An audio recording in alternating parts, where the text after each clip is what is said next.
Peter Pan est sorti en 1953. Il raconte l'histoire de Peter Pan qui est un jeune garçon qui a juré de ne plus grandir. Il vit tranquillement avec les autres enfants dans le pays imaginaire. Un jour, alors qu'il courait après sa propre ombre, il tombe sur Wendy Darley. Il se rapproche sans plus tarder et très rapidement, il lui propose de le suivre au pays imaginaire avec ses frères. Il est content, il a de nouveaux amis, cependant cela ne fait pas plaisir à Clochette, sa partenaire de crime. Clochette va se sentir rejetée, abandonnée. Mais alors, pourquoi tout ça? Je vous propose qu'on découvre un petit peu la nature de cette relation entre Clochette et Peter Pan. Clochette, je te bannis de l'île à tout jamais.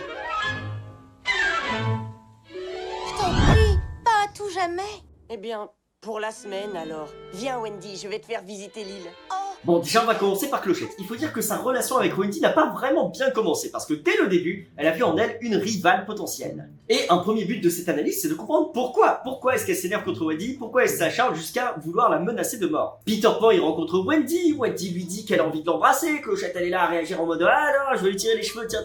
Et à un autre moment, elle rejoint les enfants sauvages pour leur dire de lui tirer dessus. Et un peu plus tard dans le film, elle va même créer un plan avec Crochet, le grand méchant, pour se débarrasser de Wendy.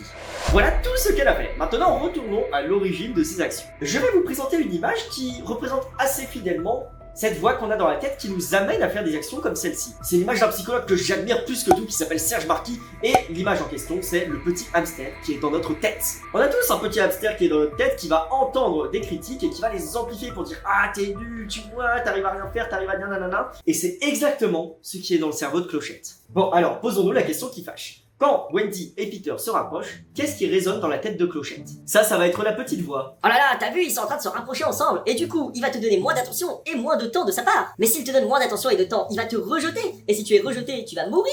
Oui, cette petite voix peut nous emmener vraiment très très loin, c'est pour ça que ça nous emmène à faire des choses comme ça d'une violence extrême. Mais le but de cette vidéo, c'est pas de dire qu'ils ont bien fait ou mal fait. Le but, c'est vraiment de comprendre ce qui se passe derrière, et les mécanismes qui sont derrière aussi. Et après, on verra comment on fait pour résoudre cette solution sans avoir à pointer du doigt en disant T'as mal fait, t'as bien fait, tu mets une punition, tu mets ta machin. En fait, c'est très simple d'expliquer ce que Clochette a pu ressentir. Elle a expérimenté le rejet. Et en elle, ça a déclenché une tempête émotionnelle. Elle a été certes amplifiée par le petit hamster qui était dans sa tête, qui lui a projeté des images qui n'avaient rien à voir avec la choucroute. Et tout ça, ça a généré de la peur en elle. La peur de l'abandon. C'est vital pour un être humain, et sans doute une fée aussi, de rester dans un groupe, d'appartenir à un groupe. Si jamais on se fait jeter du groupe, ça va être biologique. Le stress va être généré dans notre corps. Qui dit stress, dit fuite ou baston. Mais en plus de ça, le fait de se sentir appartenir à un groupe, ça libère de la dopamine. Et quand on manque de dopamine, on ressent du manque, on ressent de la douleur physique. C'est pour ça qu'il faut jamais dire d'une personne qui souffre de douleur mentale que c'est une chochotte par exemple. Et à tout ce joli bazar, on peut aussi ajouter un problème d'identité ressenti par Clochette. Parce que finalement, elle n'existe qu'à travers les yeux de Peter Pan. C'est-à-dire, c'est lui qui va déterminer si jamais elle doit passer une bonne journée ou pas. Et donc par transition, on peut dire qu'elle est en esclavage affectif. Et donc qu'elle n'est pas libre. Donc là c'est pareil, si Peter Pan est censé déterminer si elle doit être libre ou pas par son regard, et que Wendy se ramène et qu'elle commence à tout chambouler comme ça, son besoin de liberté va être menacé. Et qui n'a pas envie de se battre pour sa liberté? Personne. Voilà, nous avons plusieurs pistes pour expliquer pourquoi Clochette a pu réagir de cette manière. Ce sont des besoins fondamentaux et extrêmement profonds qui sont menacés par le manque d'attention de Peter. Donc bon, avec un état émotionnel comme celle-ci, elle n'a pas d'autre choix que d'aller voir un petit psy. Oui, je parle du capitaine Crochet, parce que lui il l'écoute au moins, il reconnaît enfin ses besoins profonds. D'après les mauvaises langues, cette Wendy essaierait de me remplacer dans le cœur de Peter. Si elle, mais que vois-je? Des larmes. Dois-je croire que j'ai raison? Oh non! Vous ne devez pas juger Peter trop sévèrement, ma chère. C'est cette Wendy qui est responsable. Monsieur Mouche. Il va l'accompagner dans l'expression de ses besoins pour lui dire « Ah, mais tu te sens comme ça, vas-y, balance-moi tout, je suis là pour écouter, nanana. » Et la Clochette, elle se dit « Mais oui, c'est exactement ça. Je suis légitime de ressentir ça, j'ai le droit de ressentir ça, nanana. » Donc c'est cool, sauf que c'est le capitaine Crochet qui l'a fait à la place de Peter Pan, qui est la personne concernée. Tiens, bah d'ailleurs, parlons-en, parlons de Peter Pan. On est d'accord, c'est vraiment un con. C'est tout ce que tu as à me dire? Tout le monde trouve que je suis merveilleux. et spécialement Lily la tigresse. Lily la tigresse? Il ne pense qu'à lui-même, il est toujours tout seul, il se préoccupe jamais des autres. Attendez, j'avais pas dit qu'on était pas censé dire ah c'est pas bien nanana. Mais derrière tous ces comportements, il y a encore des besoins qui sont cachés. Un besoin d'estime de lui, un besoin de se développer, d'exister. Ça aussi ce sont des besoins fondamentaux. Et ils se traduisent par ces actions qui sont vraiment puériles. Mais le pire dans tout ça, c'est qu'il adore Clochette, il l'aime de tout son cœur et il la mange et il recrache que les os. Malheureusement, il le lui dit après qu'une bombe a explosé et détruit leur maison. Et où es-tu, Clochette? Clochette! Réponds-moi! Mais je dois te sauver d'abord. Tiens bon, Clochette, accroche-toi. Ne t'éteins pas. Tu ne comprends donc pas, Clochette. Tu es plus importante à mes yeux que ne peut l'être tout l'or du monde.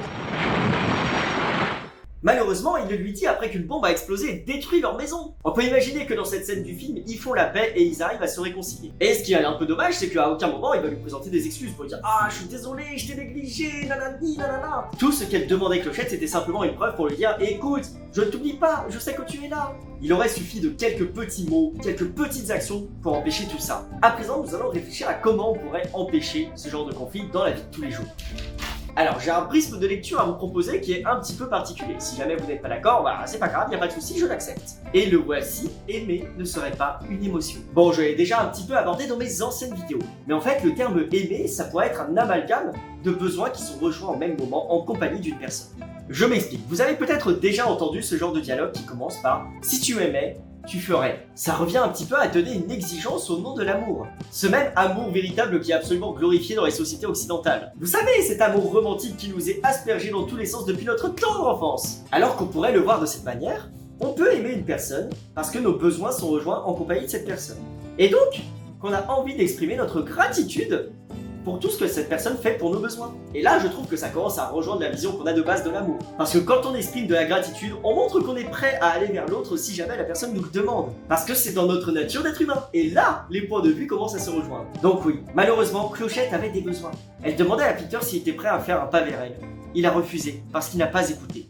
À la place, il a donné tout ce qu'elle attendait à une autre personne. Il aurait suffi que Peter Pan s'arrête 2 secondes pour écouter Clochette et lui rappeler à quel point ses besoins sont rejoints en sa compagnie. Lui dire « Je t'aime Clochette, grâce à toi, mes besoins sont satisfaits. Qu'est-ce que je peux faire pour te rendre la vie plus agréable ?» Avant que l'on se quitte, je trouve ça très intéressant qu'on ait pu avoir une dispute entre une personne qui parle et une personne qui ne parle pas. On peut voir la précision et la quantité d'informations qui circulent par le non-verbal entre les deux personnages. Et il y a déjà énormément de besoins qui peuvent être traduits. Alors vous imaginez bien que derrière un dialogue, il peut y avoir encore plus de choses à dire. Oui, je dis ça parce que j'entends souvent que la communication non violente, c'est une perte de temps. Alors je voulais vous quitter sur cette belle citation de Marshall Rosenberg. Si vous pensez que la CNV prend du temps, essayez la violence pour voir.